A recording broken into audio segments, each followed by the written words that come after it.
All right. So REDCap added a new feature recently, and it's called Hidden PDF. So what I'm showing you is actually the project that we built in class this past week. So I've got my instrument. I'm going to go ahead to my online designer, open my screening form, and here's my all my fields. And I'm a little concerned when I do my export. I would like to selectively ensure, not an export, wrong word. If I want to create a PDF of the data from this instrument, all right, with the data in it, but there may be a field I don't want to show up in my PDF.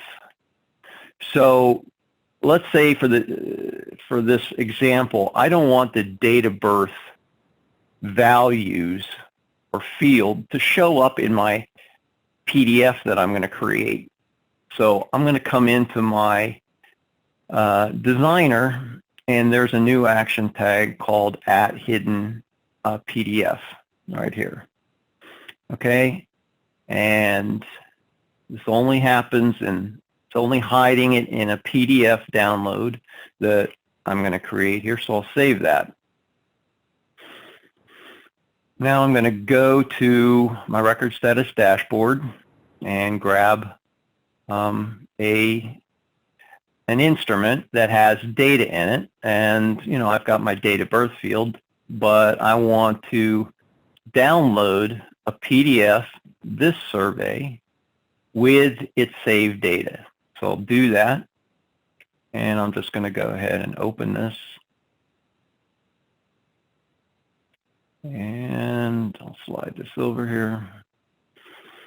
Here is my instrument, my survey that was completed in a hard copy, but notice above email or above gender, which is where the date of birth should appear, it has been removed.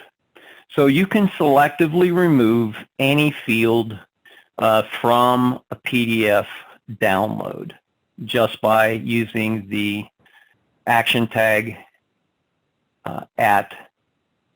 @hidden PDF.